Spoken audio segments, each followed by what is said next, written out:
Welcome to this McKinsey Global Institute virtual event. Well, hello everyone. It's wonderful to have you here at our seminar about one of the most important topics facing our world today.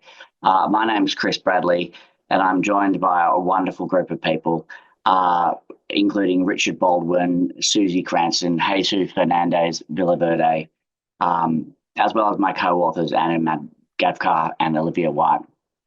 I'm going to start just by, together with Anu, just illustrating some of the main findings from our report.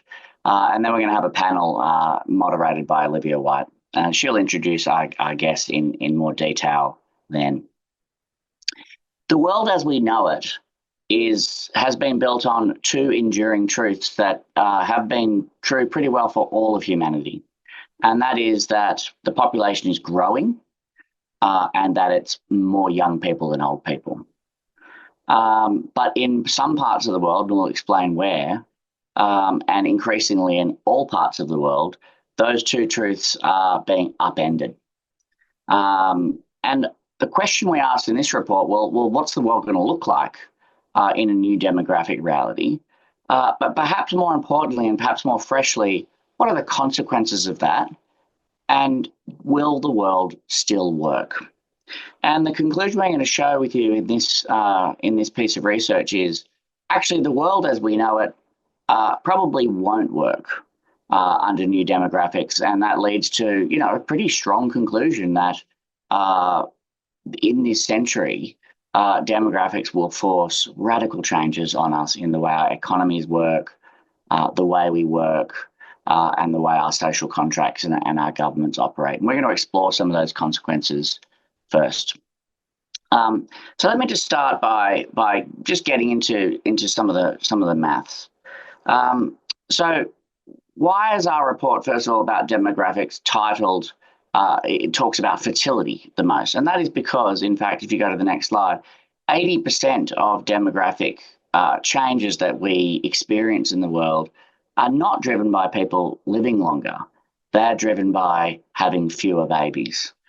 So while the phenomenon turns up as aging populations, the actual phenomenon at play is fewer babies, falling fertility.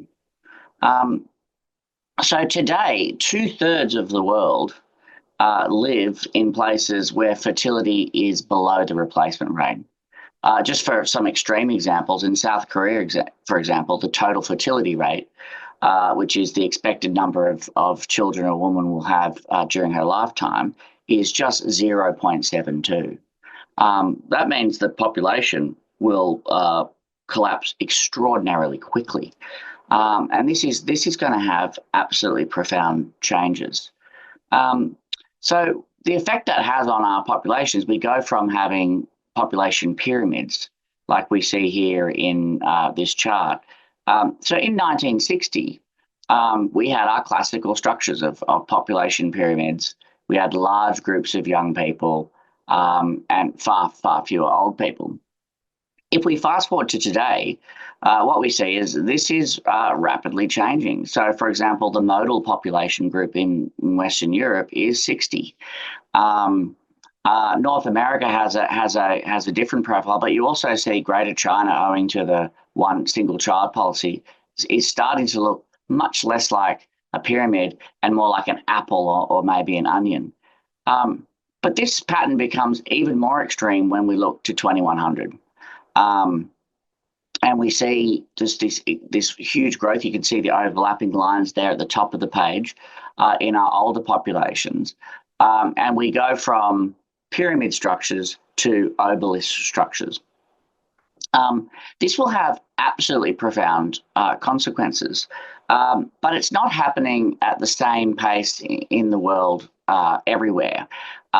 In fact, we characterize this demographic change as happening in 3 waves. The first wave is countries like where many of you will be from today. So from the United States, from Europe, from where I'm from, Australia, but also from China. And these are places where already the share of working age population has peaked. In fact, it peaked in 2008.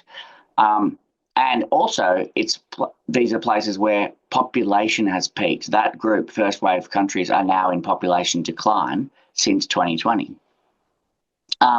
Now, our whole economic existence and our economic memory, this chart goes back to 1960, is based on demographics being a tailwind. So every year, the shape of demographics would get better and better economically, because you'd have more and more young people entering work and not so many old people anymore. So you kind of hit this real demographic sweet spot. As we said, it peaked in 2008, but it declines rapidly.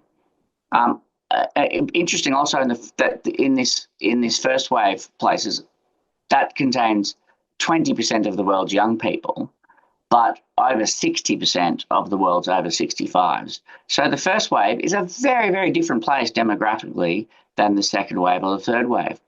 But what's not different about the second, I'm still on this slide, thank you. But what's not different about the second wave and third wave from the first wave is the same phenomenon is going to crash on the shore there. So, for example, in the second wave countries includes India, which is already at 2.0, below the fertility replacement rate of 2.1. So this demographic change is not something isolated to the OECD. It's something that's going to come everywhere.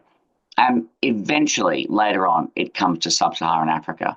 And it's the different timing of these waves also causes profound relocations of where population is and where economic activity will be in the world. For example, sub-Saharan Africa will be up 35% of the world's population by 2100. So what the ultimate result of this, onto the next slide, is an epic shift in our populations. And we will have some places where it's not extremist to say there will be population collapse, like China, like Italy, as I mentioned before, like South Korea. And even in places where the population won't collapse, the rate of population growth is radically slower than it was before. As such, the world population overall peaks in 2080, but there's a whole bunch of people living in places where the population is declining much faster than that.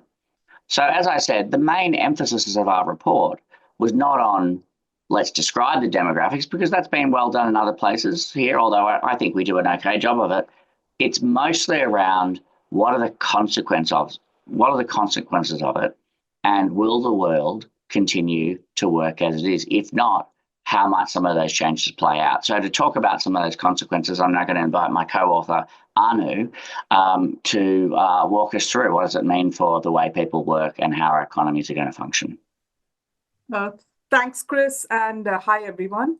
2100 feels like an awfully long time away, so one might almost wonder, why is this relevant and why should we care so much about it?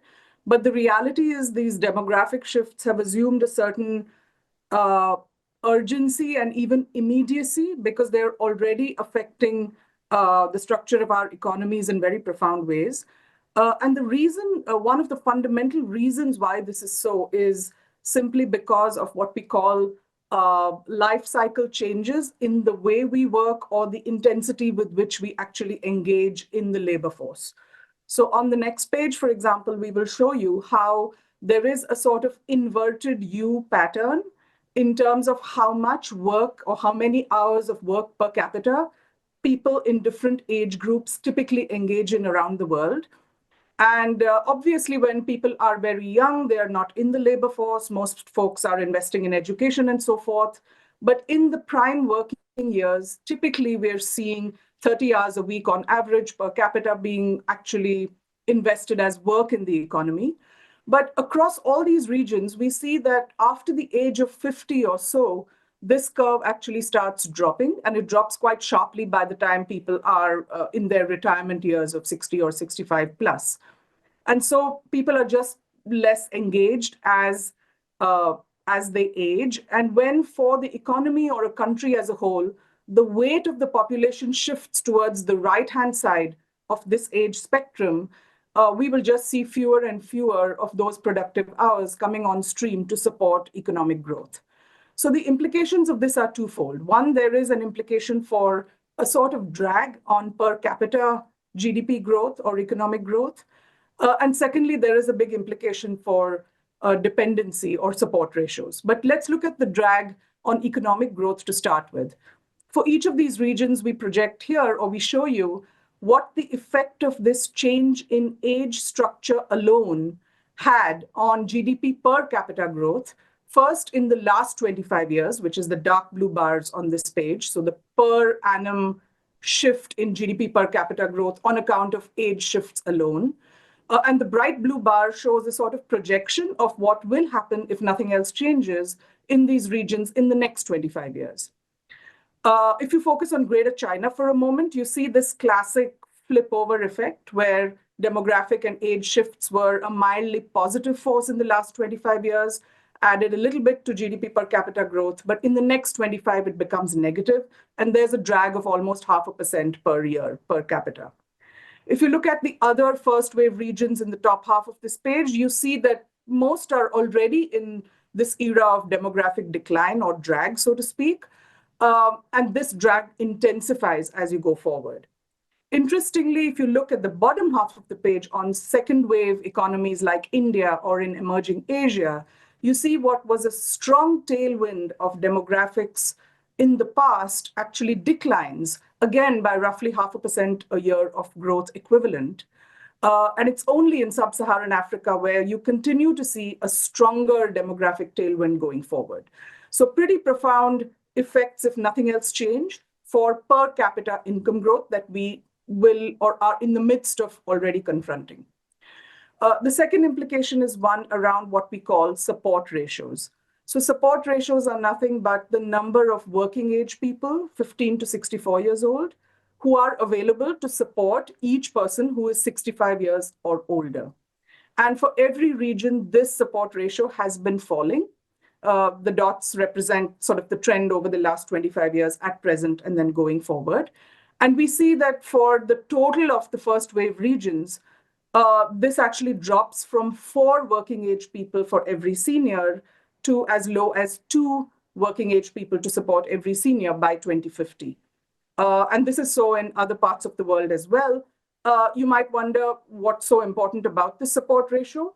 But on the next page, we show you that it actually implies something quite profound about how the consumption of senior people is going to need to get supported in the future. So if you look at the left-hand side of this page, it shows you for the US, the dark curve is actually the curve of per capita consumption.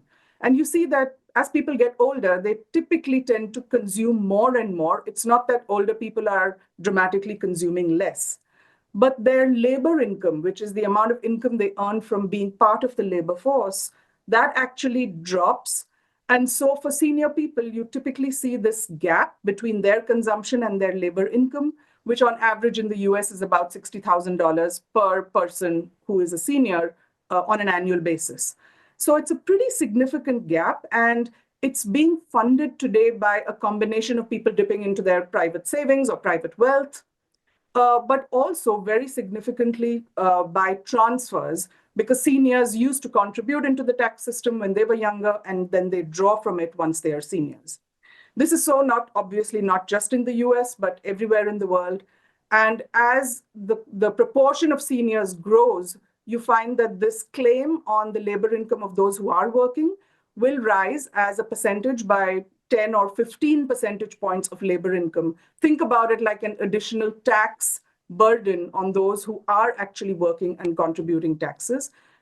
Seniors are net deficits in terms of taxes, whereas it's the working age people who are contributing more, but that tax burden will increase between 10 and 15 percentage points everywhere. So big implication for the social contract going forward. What does this then mean for businesses is, I guess, the real question we want to tee up. And the way to start thinking about it is economies can change some of these and will likely use some combination of levers to change and make these outcomes more viable. The math will tell us that there are 3 levers. You could just increase productivity, which is every working person could just contribute more output per hour. But if you rely on productivity alone, productivity growth would have to go up between 2 and 4 times what it has grown in the past. So that's a tall order. AI brings a lot of potentials and possibilities, but 2 to 4 times faster productivity growth alone is definitely a tall order.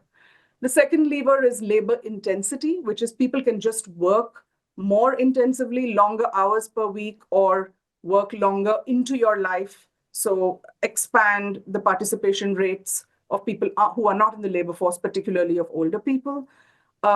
Again, if you rely on this alone, that's certainly possible to increase, the amount we work by between 2 and 5 hours, or for about between 5 and 10% of the population to step into the labor force.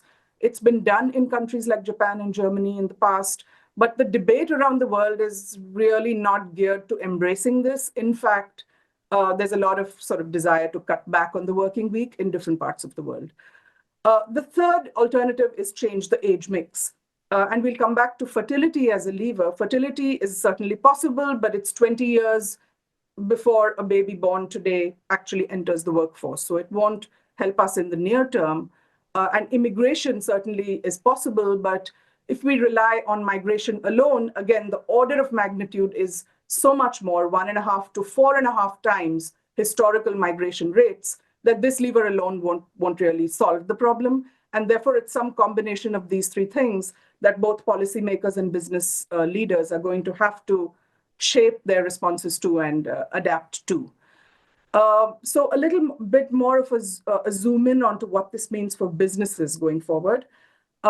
If we flip to the next couple of pages, here we find that one of the biggest consequences is that the landscape around the world changes.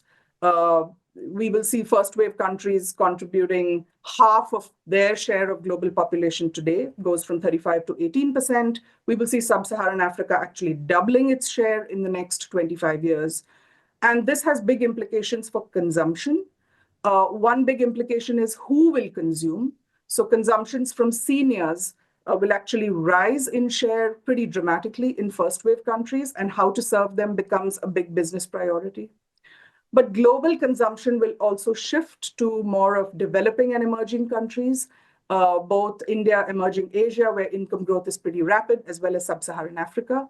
And then the workforce supply around the world will also shift pretty dramatically. Sub-Saharan Africa will contribute 3 times what the rest of the world pretty much contributes in the next 25 years. So older consumers and towards the developing world. And so the implications for both business leaders and policymakers on the next page, you could summarize them as to say that from a business standpoint, understand how to serve older consumers. That's the big opportunity. Figure out ways that might look challenging today, but are inevitably important in the future to diversify our global capabilities. And some breakthrough solutions and innovations in areas that address aging needs. I would underscore retirement and healthcare as the 2 biggest priorities there. And then for policymakers, really, how do you support the workforce? Obviously, there are implications for employers there too, but it's going to be an older workforce. How do you help them engage? And how do you, I think another big opportunity is really planning cities and public services in ways that are either retrofitted or greenfield built to support an older population going forward.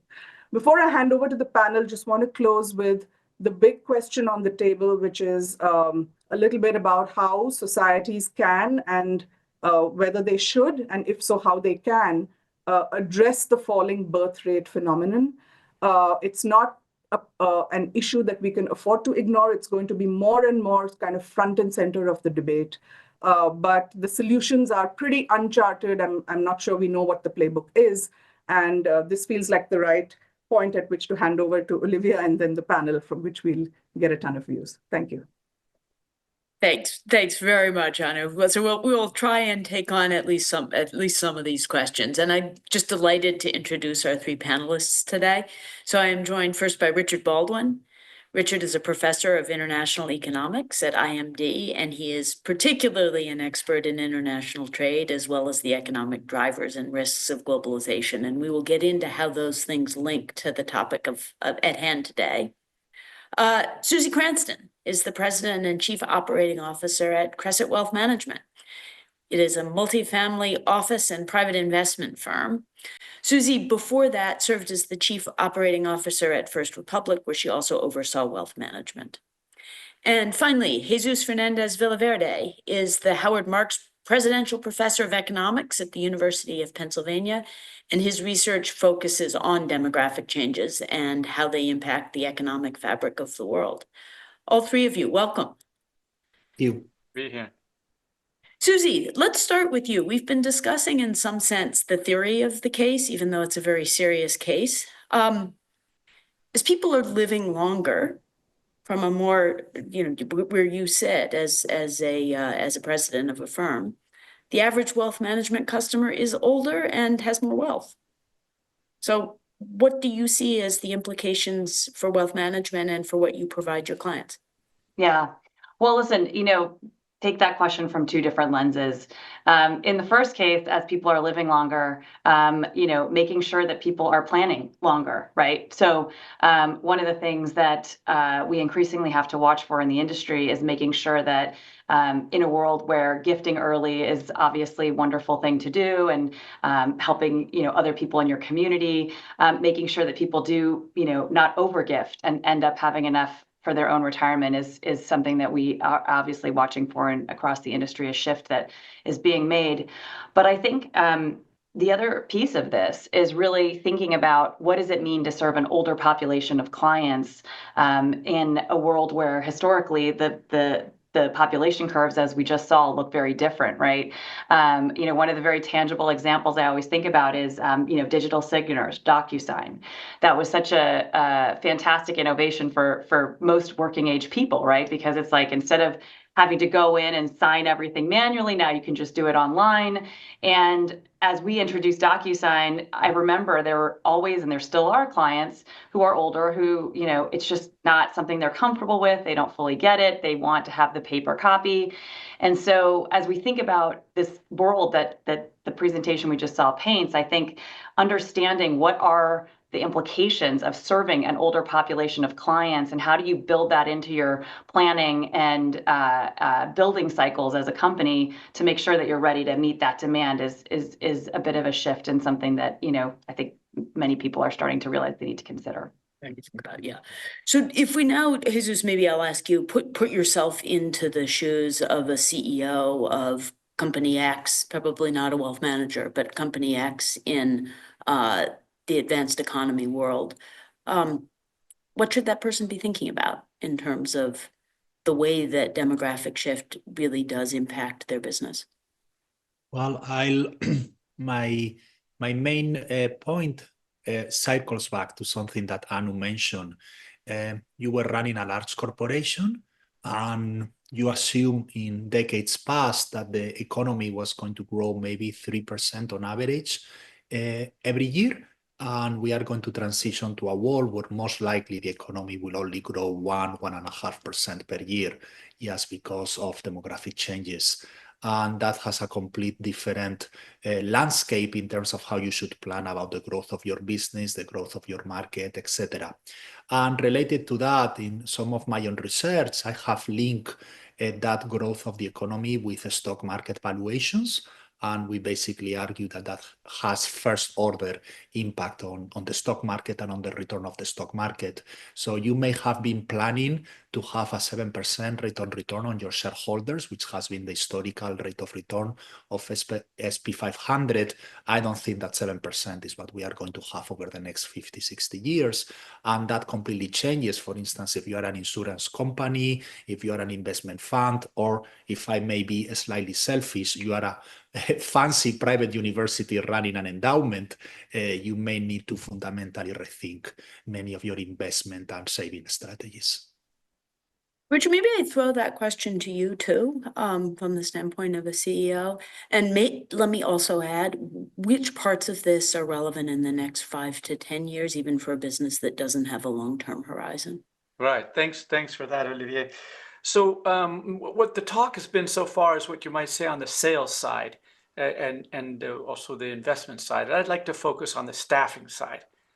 And I think the demographic shift is really changing the reality for talent pools in North America, especially Europe, many parts of Asia, the number of young people entering to the talent pool is really either shrinking or not growing anywhere near as fast. And I think that has big implications for CEOs who are trying to build a labor force that will help them build the company going forward.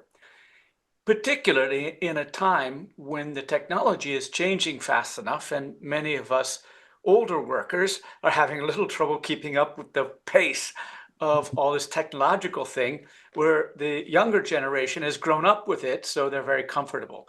So I think that sort of lack of skills of young people coming into the market is going to be a serious constraint, is something to think very hard about in dealing with it. My little thing, which I'll probably talk about a bit more, is to use international online work to tap into the talent around the world. But also we have the possibility that Gen AI will increase the efficiency of some of these workers, so maybe we won't need quite as many. But lastly, I think, the work gets created by the presence of workers and consumers. And those workers and consumers are appearing in Africa and India and a few other countries. So we don't know what they're going to be doing, but I would guess that a lot of big companies and a lot of very active, resourceful employees are going to appear in the places, Nigeria, Africa in general, Indonesia, India, where you have lots and lots of young, ambitious people creating stuff. So there's a tendency to focus on the gloom and doom in declining Japan or declining Korea or Japan, Italy.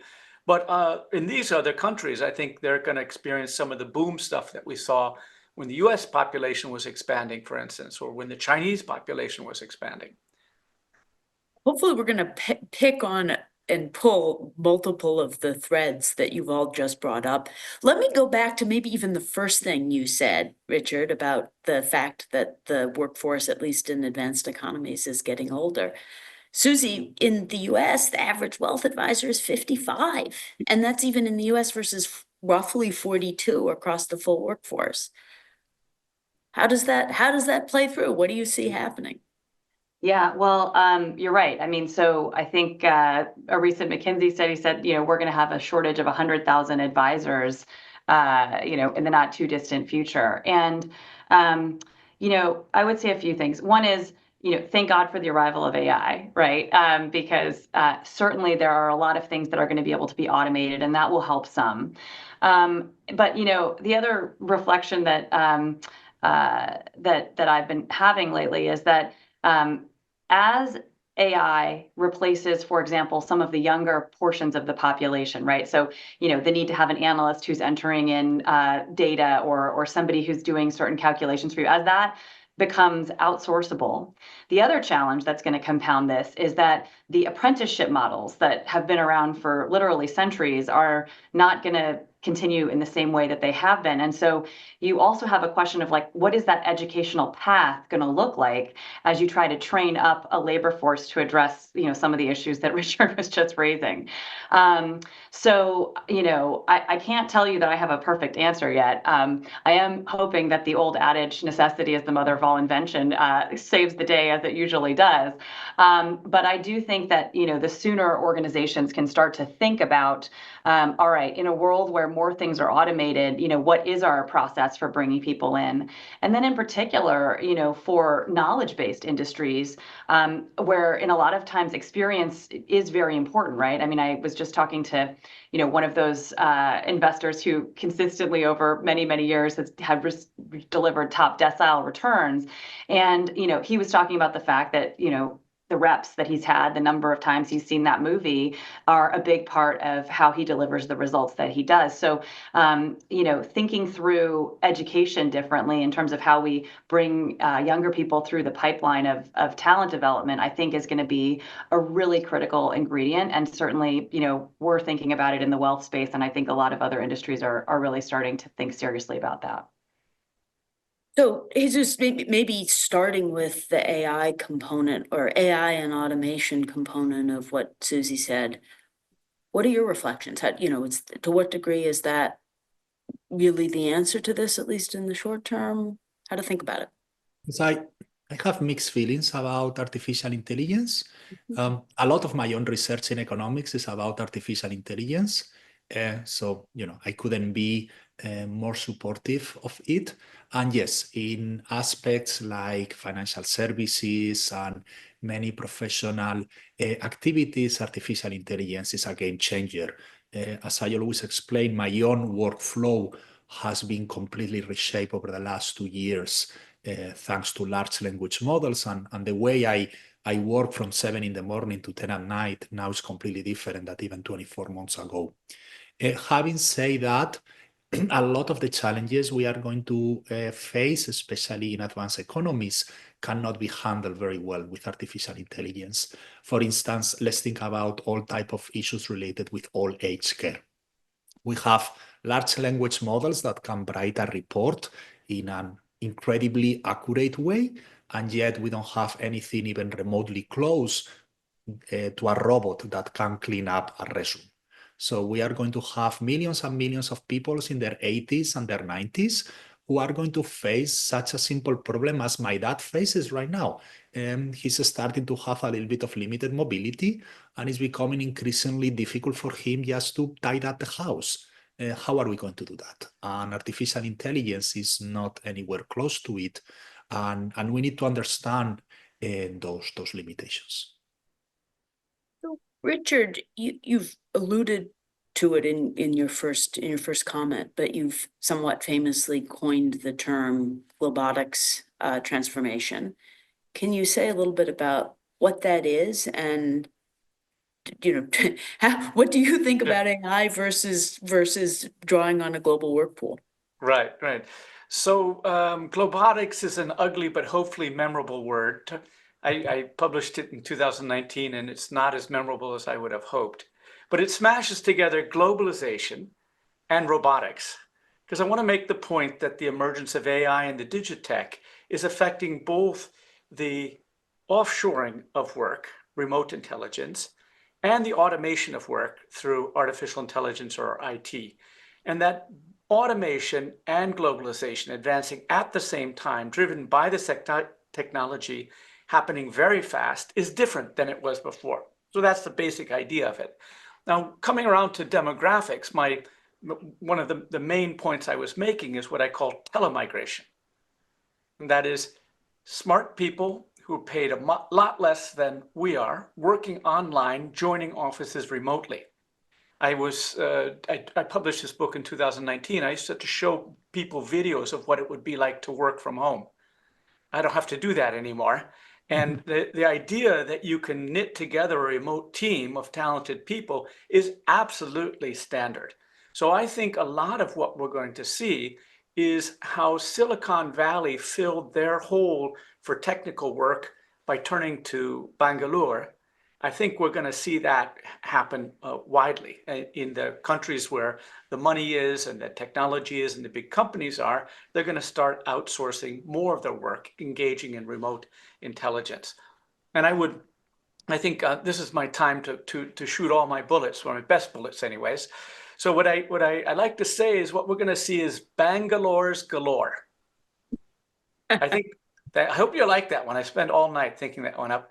So, in Bogota, in Quito, in Lagos, you have a whole bunch of talented young people who could provide these skills for about 1/10 of the price of what we do. And so I think we'll see clusters of development all around the world providing these new workers, this young, talented, whatever is needed.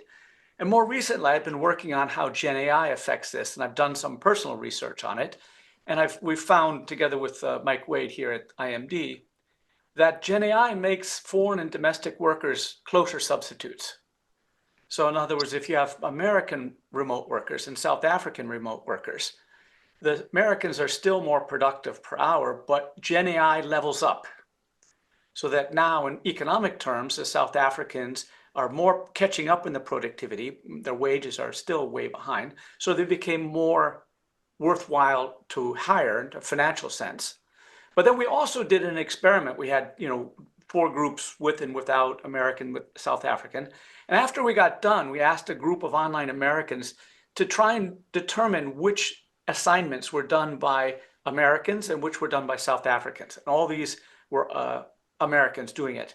And when they weren't using Gen AI, they classified about 60% of them correctly. When they were using Gen AI, they couldn't, it was 50-50. It was random. So the idea that Gen AI is not just a productivity, but it helps you adapt to the culture. It helps you speak in a way that especially America, where a lot of the model is trained on, people can understand that. And then if you combine that with simultaneous speech translation, which is just around the corner, I think there's going to be a sort of tsunami of talent. And let me just try one more zinger on you. I haven't done this one in public very often, so let's see if it works. What Gen AI is doing is it's trained on the best and given to the rest. So when they train AI models, there's ways that they make sure that it's training not just on the random responses, but the better responses. So in essence, they're taking the experience and skills of G7 office workers, putting it into a large language model and giving it to workers in the developing world for $20 a month. And that is really going to be revolutionary in my opinion. So a follow-up question, I should say my follow-up is now actually coming from the audience. People are putting in questions. That's great. I'll just work them in. Quick follow-up question for you, Richard. Jesus talked about cleaning bathrooms and helping elderly people with mobility. How does that fit into what you've just been talking about? Well, nothing of what I did. In my 2016 book, I talked about telerobots being, hotel rooms in Oslo being cleaned by robots that were driven by maids sitting in Nairobi. That didn't happen. But to a certain extent, the problem was the latency in the internet connections. But, when you think about what drones are that are remotely controlled, that's essentially telerobots, and they get pretty sophisticated. So I think in the long run, the idea of having telerobots where there are humans controlling these things from abroad, from afar, together with Gen AI to avoid certain problems like hurting somebody or dropping somebody, I think that will help a bit. But I also think we are in for this skill twist, a little bit like we did with IT, is that you get a hollowing out that, some of these jobs that you can do online will be offshored, but the stuff you can't, then you still need the people locally to, work at hospitals and do stuff like that. So I think we're a long way from the cystidyne, where the robots can do all sorts of stuff. By the way, they're trying that in Japan. They're working on it pretty hard. Just Susie, wealth management as a case. How do you think about segmenting jobs there? And are people going to be sitting offshore or in different countries and helping with that? Yeah, no, it's a really interesting question. I think one of the things that these discussions always bring up for me is the question of how much will humans evolve to trust these types of technologies and these types of offshore solutions. For us in financial services, especially in wealth management, we're talking to people about the resources that they're planning to use to, live their best lives and take care of them in old age. So this is a very precious resource, right? And so, one of the things that has been predicted almost every year in the 30 years that I've been in this business is, some form of automation will replace the traditional advisor. And certainly technology has made advisors more efficient and put a lot of tools. But, when it comes down to it, there still seems to be a human trust issue that people come back to, right? And, a very classic example of this is at one point in my career, we launched a robo-advisory solution, but we put a human layer on top of it so that clients had somebody to at least call as opposed to doing everything online. And the father of one of the founders of a very successful robo-advisory firm sort of sheepishly came to us and said, I'd like to invest here because I just need someone to talk to on the phone, right? And so as you think about stories like that, and as you think about these technology evolutions, my hypothesis is that what's going to happen is that there will be sort of a suite of the market, a section of the market, maybe kind of, the simpler, less complex portion of the market where AI and automation can do a lot and maybe does do some of the replacement of what humans have traditionally done. But at least, in some of these industries, that trust factor, I think, is going to be such that, we'll probably see old-fashioned supply and demand kick in. One of the questions I was thinking about for both Richard and Jesus is, as you see more scarcity of, people who can, help clean a house or can fix the pipes in your house or can do some of these more, less online physical things, what does that mean for those professions, right? I mean, maybe we see, that they become more valuable and that supply and demand equation sort of shifts how things are evolving, right? Jesus, want to take that question? Oh, yes, it's actually, it's a great question, Susie, because I was actually talking about that yesterday in class. At some peculiar way, I think that in advanced economies like the US, we are right now over-educating at least a percentage of the population. So if you actually look at the internal rate of return of an education in humanities or in most social sciences in college, right now it's probably zero or slightly negative. Of course, there are many reasons to study humanities and many social sciences that goes beyond increased wages. But I think that right now, we will be probably better off if a percentage of our youth, instead of going to some university and majoring in some fields, will move into exactly the type of things you were saying, learning to put pipes, learning to be AC repair persons, etc. And, we have had this long, which, it kind of made sense for the longest time. It's good to go to college. It's good to get educated. It's good to accumulate a lot of human capital. And that's still 100% true if you want to study computer science. That's absolutely true if you want to become an engineer.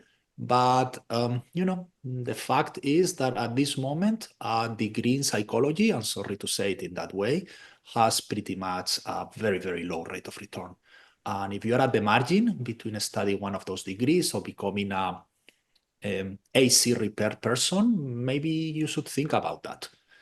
So in that sense, I really think we need to sit down and redesign our educational systems. And more in general, this is a conversation I was having with one of my deans recently at the university. The arrival of artificial intelligence also means that we need to 100% reorganize the university system in the world. I don't think that most deans across the advanced world is really thinking about it. So I think that Susie is 200% on the spot. Right. So Susie, there's actually a question from the audience related to this, to you and to your earlier point that Jesus also cited about the educational path for young people in knowledge-based industries. How is this being approached in wealth management today? Do you have thoughts about how it should be approached? Yeah, so listen, it's certainly something that I think everybody's thinking about, mulling about. I don't think we're at a point yet where there's a clear answer that is going to be the solution we all use. But, one of the things I've been thinking about a lot is, particularly for wealth management and some of these other knowledge-based industries, there's going back to this trust point. When you're thinking about who you're going to give your most precious resource that you're depending on to, pay for health treatments as you age or to take care of your family and provide shelter, and you have a choice between somebody who looks very experienced and has been around the block a few times or somebody who's 22 years old. It's a hard sell when you're a 22-year-old trying to convince somebody to trust you with those resources, right? And so as we think about, wow, it's going to be harder to sort of do the traditional apprenticeship model because a lot of the work that we used to need these young analysts and associates to do is now going to be automated. And you think about the fact that, people want to have experienced professionals supporting them. I think what it really comes down to is probably going to be some combination of one, redefining how you allocate work within an organization. Like we are going to be forced to make senior experienced people be spread more thinly across the top. And we're going to have to push down more work onto junior people so that you can still have some of that trust. But, if today, for example, a wealthy family is used to having, one person who handles everything for them, who's more senior and experienced, in the future, there may be somebody they see 10, 20% of the time, and then a more junior person that's handling the day-to-day. So I think what's going to happen is junior work will be elevated. Younger people will be expected to do more. And then you're going to have, different oversight mechanisms to allow that top line to sort of stretch more broadly. And I think the good news for everybody on this call that's in professional services is this is, what's happening in law. This is what's happening in consulting. This is what's happening in, accounting firms. So, there'll be a lot of trial and error, and hopefully we can continue to learn from one another as we evolve here. So, Richard, it strikes me there's a sort of analog to this question when you think about making sure that we're drawing on from a global workforce. One question, but then please just answer as you will, of course, is what kinds of skills training or education should people sitting in those parts of the world be thinking about, and can they get ahead of the problem, or is it just going to be driven by the pull in places that don't have labor? Right. So let me take two swings at that. So the first one is just to point out that there's literally hundreds of millions of people doing office work, providing intermediate services in the emerging markets, but locally. But most of these people are already using the same software and very frequently working to the same standards. Maybe there's a British standard or a French standard or an American standard, but this is not like they're producing something really, really different. So I think at least the idea that there's a big demand, and I'm talking about intermediate services, so business to business, not to consumers, but business to business, there's a lot of people sitting in offices all around the world using SAP and spreadsheets and all that sort of stuff. And all they have to do is just change who they're dialing up to. So I think they're, at least in the short run, it's going to be relatively quickly. But what it can be is that, you need a device, you need steady internet, you need steady electricity. So, and you also, increasingly, you need a stable legal environment to deal with privacy and that kind of stuff.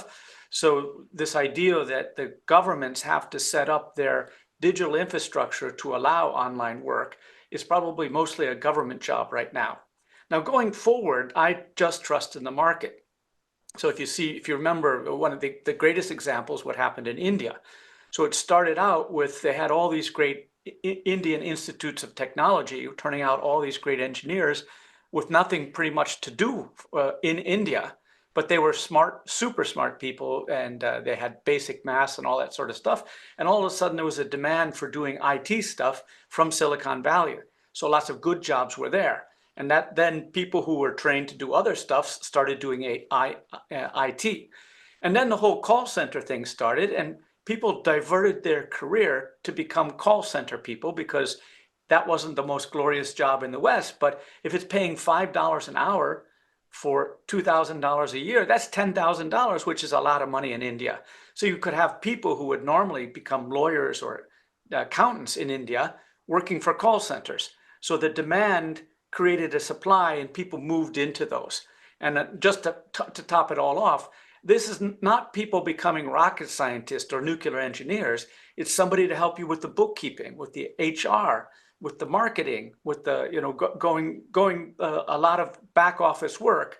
And so it doesn't require enormous leaps. Of course, they have to be literate, but there's a lot of literate urban youth in these developing countries who are unemployed. So I don't think it's a huge challenge. I think it's really a connecting thing rather than a creating thing.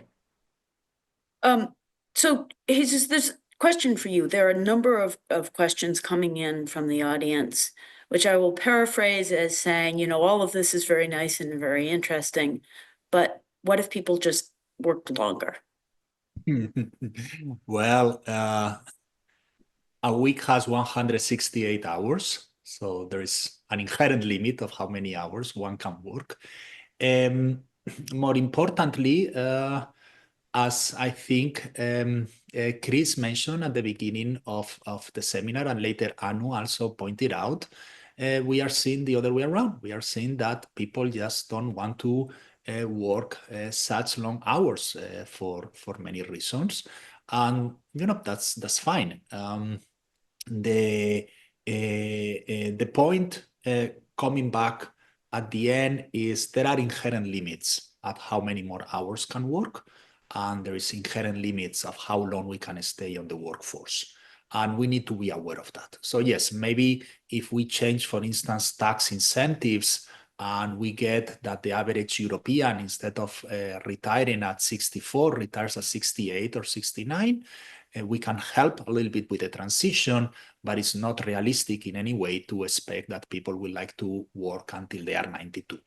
And maybe we can get people to work 36, 37 hours on average instead of 33 or 34, but it's not realistic to expect that people will like to work more than 40 hours. So I'm the first one who has written very vehemently that we need to change, especially tax incentives for people to work longer. But I'm aware there is only so much you can get out of this margin.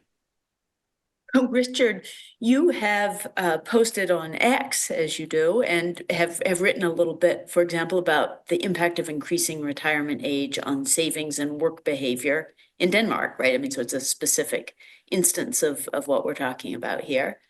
Is there stuff that the world can learn from Denmark's experience? Well, I'm going to pass on Denmark because Okay. I think it's a little bit specific and also so let me take a broader bash at that. Sure. So I think to a certain extent the changing nature of work will allow people to work more informally. So the idea whether I work 35 or 36 hours can change. I think Gen AI will also help with us. I also like what Susie was saying about spreading the seniors out more. So if the seniors can be paired with younger people, then 20 hours of a senior, maybe between 65 and 70 is a multiplier, at least until it comes through. So I think that the idea that, that retirement, stretching retirement and then changing the role of older people in the workforce, that's a margin of adjustment. But I completely agree with Jesus that it's just another margin of adjustment, but it's really nowhere near going to match the challenges of the charts we saw coming up. So some push is going to have to happen to shove, and so we'll see. The other thing I completely agree with Jesus is in your and it was in the presentation as too, is this dependency ratio is really an emergency. It's gonna cause like enormous problems, and who knows what's going to go on there. So if I can take one last deviation, serious deviation, Okay. there are some really interesting work on migration and climate change. So if you take Esteban Rossi Hansberg at Chicago is simulating what's going to happen to the world climate from between now and the end of the century. And a lot of the places where people live aren't going to be livable. So he's projecting a lot of people will move to Siberia and Canada, for instance. And I think that's another aspect of the demographics, which we're not taking account of, is the southern United States, large parts of that will have dangerous heat for extended periods of time. And it's not sure that will stay all that way. So I think also migration caused by climate change is something that will play into this. And assuming that we're in the same constraints for migration as we have been since, I don't know, 1890 or something like that, I think we're in for a lot of big migration, and that may mix up the pot quite a bit. But that I'm just throwing in as a thing that, it's hard to model or whatever. Normally demographics is very easy to model because the mothers are already alive. But this kind of migration could throw a wrench into the well-planned demographic, the size of the pyramid. The population. Well, so let me ask another long-term question, and Jesus, maybe this one for you. At the very beginning, Chris pointed out that we're having this conversation. The world is in the position that it's in because of fertility. It's great that people are living longer. That's part of sort of the near-term version of what we're talking about, but falling fertility is the ultimate driver of this phenomenon. What's going on will it be reversed? Is it just that life is too expensive for people with kids? How to think about it? I wish I had Yeah. a good answer. Okay, so two ideas. First of all, fertility has been falling very, very fast since around 1965. But if I may misquote Virginia Woolf, on and about 2014, something changed. And I'm being very clear about 2014. This is 6 years before COVID. The rate of decline of fertility accelerated massively in the whole planet around then. I'm going to give you one statistic that is absolutely striking. It's my favorite statistic. In 2024, the fertility rate of Colombia, I'm not talking about here the United Kingdom, and I'm talking about Australia, I'm not talking about the United States, was 1.06. Okay? Just to put it in comparison, the fertility rate of the United States is 1.6, so nearly 60% higher. The fertility rate of the United Kingdom was 1.44. Richard mentioned Bogota before. The rate of fertility in Bogota, in the metropolitan area of Bogota, in 2024 was 0.80. So fertility is falling absolutely everywhere, and is falling incredibly fast, in particular in Latin America, and my suspicion in Africa, although the data in Africa is not very good. Why is this happening? I think there are both economic factors. Housing is becoming very expensive all across the globe.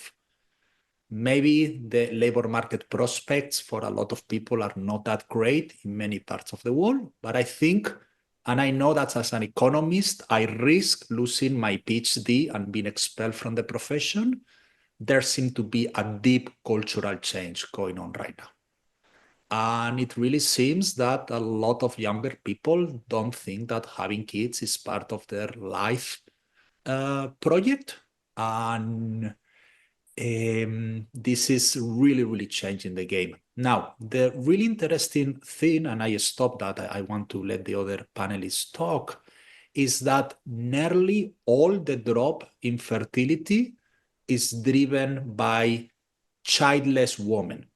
That is, if you condition on having at least one kid, the average Colombian mother or the average US mother is having the same number of kids as before. So you get married in the US, if you actually have one kid, you will have 2.2 kids on average, and that has been roughly constant since the early 1970s. What is skyrocketing right now is that there is by now 33-40% of women that will never have a kid. And what we want to understand as social scientists is, why is this the case?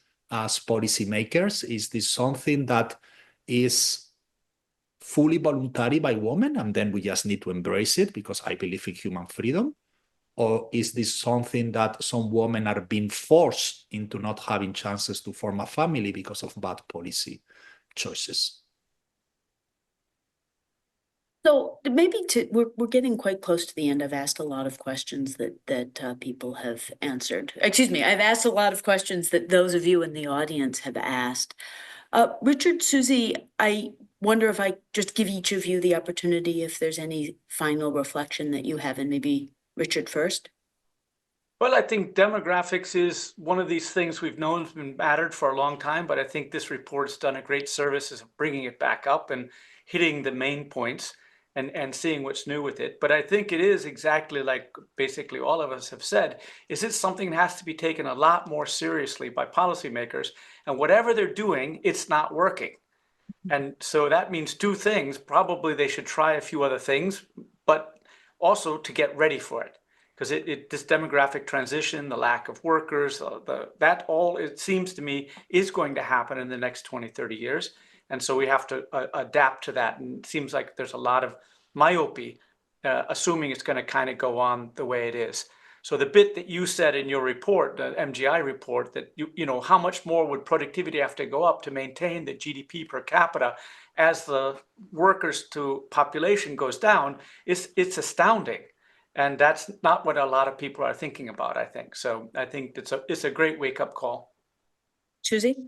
Yeah, I guess, you know, along similar lines, in my experience, and I'm sure this resonates with many people on this call, when you have massive change like this, when things are really disrupted and in motion, at the same time that old things break, new things become possible, right?